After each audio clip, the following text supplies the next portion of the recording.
Today we really want to dive into all of that. So why it's important to have a positive attitude, and what can you do to kind of increase the amount of positivity that you have in your life, even if there are ups and downs, to try and still kind of keep your radar on the positive and understand the chemical warfare that's happening in your body that ensures positivity and happiness, and be a little bit more mindful of how you try and deal with those emotions.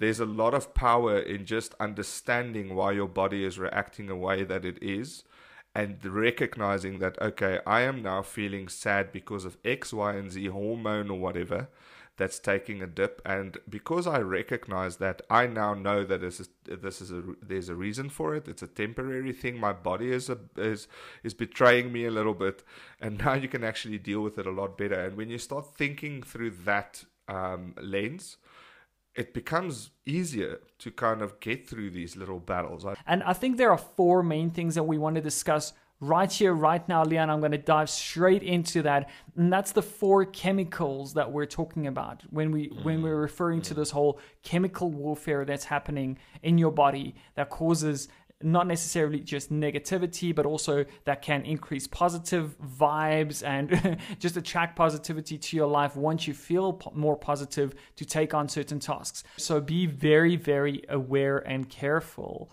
with your dopamine intake, and that is something that you can control. That is something that you can limit yourself on as well. Now, there is a caveat around this entire explanation, and especially when we start touching a little bit more on dopamine. And there's 2 things about this, right? It's because there's a psychological thing that actually happens, that if we do something good, we feel that we deserve something bad, right? So we deserve treating ourselves and all that, right? So after completing a positive action, you feel that you have the license to do something bad. So you believe that you can go and eat a massive pizza straight after a workout. And that is the one thing that I do want to point out. Be very careful of dopamine. It is an extremely, extremely good motivator for you to get things done. And you can enforce that by maybe creating a to-do list for the day and saying, I want to accomplish these things. Create a to-do list, check those things off of your list as you do them. And that's going to keep you motivated. It's going to keep you inspired to move on to the next thing and the next thing.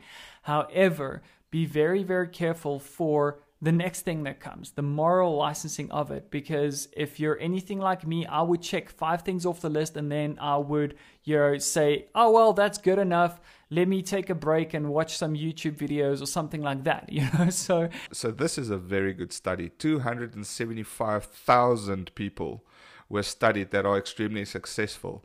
And they found that without fail, each and every one, we're talking about 275,000 people here, each and every single case found that the happiness is what they owe towards their success, in part of their optimism and positive outlook on life.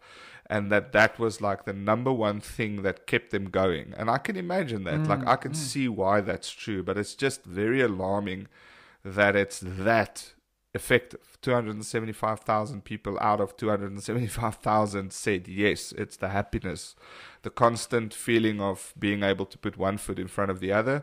That's what got them there. Please remember to head over to the poll on our website, rltstudios.com/show24. Let us know, is the length of our episodes okay? Number 1. Number 2, do you want more? Is 1 episode enough per week? We're looking at bringing in more content, but we want to hear your feedback. So please, you there listening to this, if you think that I'm just going to pass up, a lot of other people are doing it, please know we need your input.